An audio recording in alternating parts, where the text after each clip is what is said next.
The iPad Pro from 2017 is arguably one of the most significant additions to the iPad lineup ever.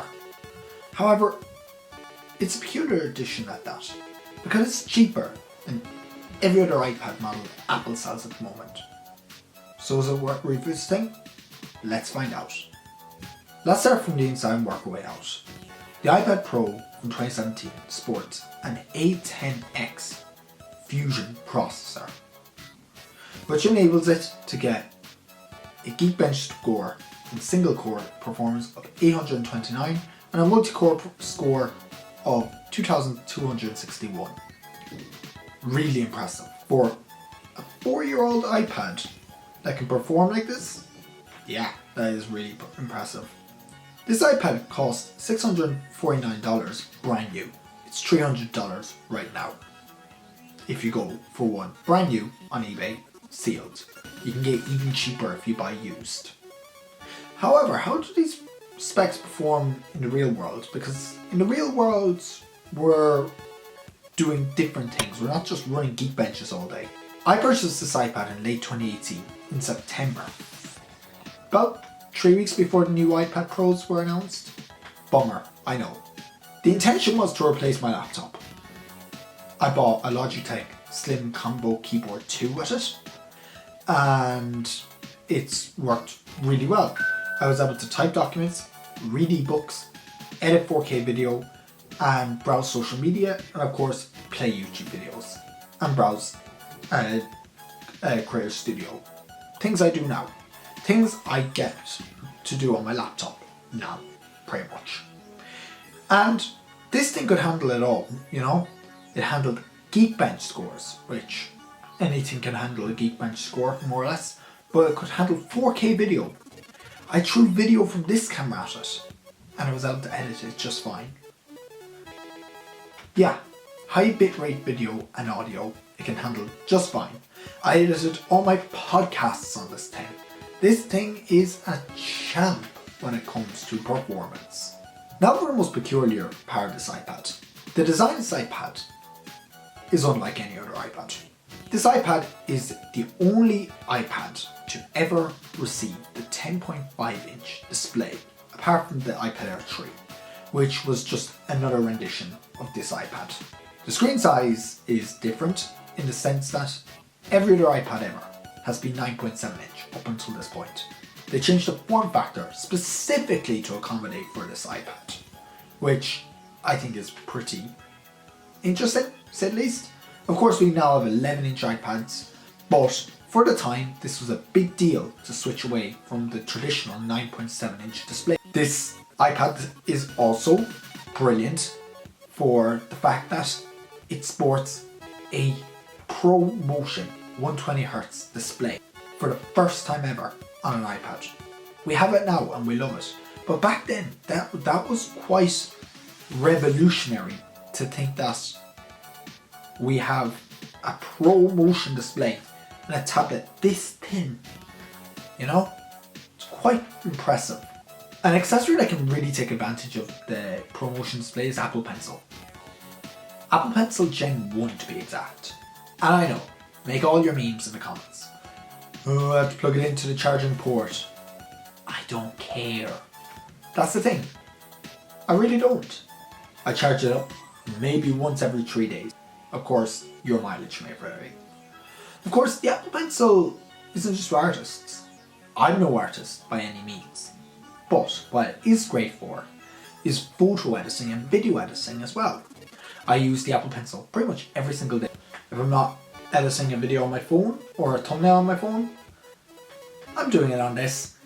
And the fact that it's cool that I can do this is great.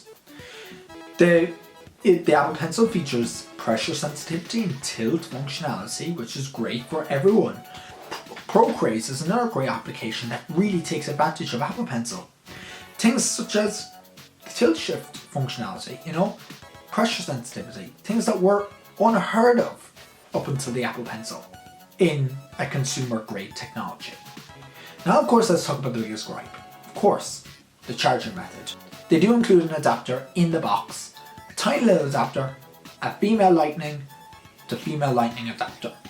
So even if, for whatever reason, you didn't want to charge up with the iPad or you couldn't charge up with the iPad, you still have the option, which is pretty cool. And that's the method I use for most of the time. Of course, this iPad does include a smart connector, which I think is pretty great. Like, I use the smart connector on a daily basis. I use it with my Logitech Slim Combo Folio keyboard again. Like I said, it turns my iPad into a sort of Surface Pro type device because it gives it a kickstand, it gives it a keyboard that is attached by a smart connector. Surface. Overall, the keyboards are the only things that really take advantage of the size of this performance.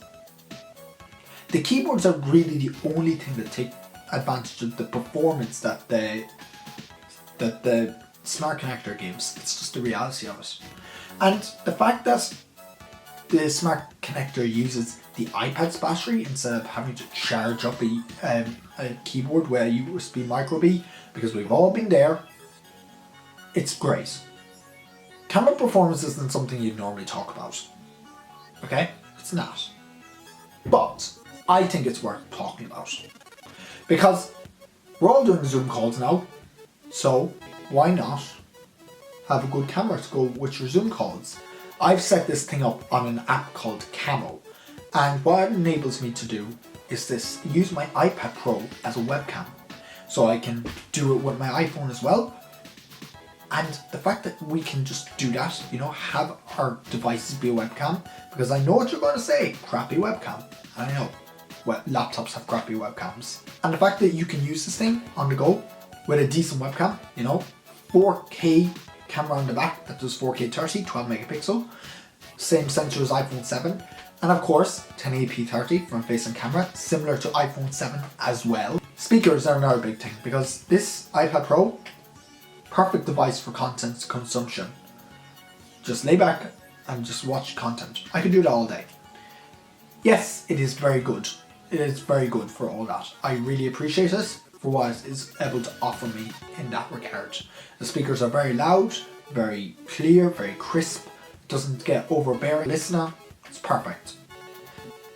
As regards my conclusions, this is a tough one, because the iPad Air 4 was just announced and you can pick up a used iPad Pro from 2018. So why should you buy this one? Well, it's cheaper. This iPad excels in everything you want it to do. However, it doesn't have Face ID. It doesn't have the A12X or A12Z processor, or A11.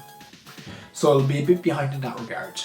You will have to purchase extra accessories if you want to take advantage of the smart connector or Apple Pencil. It's just the reality of it. Or if you lose the cap for your Apple Pencil. So, end of the story. Is it worth it? Worth is subjective.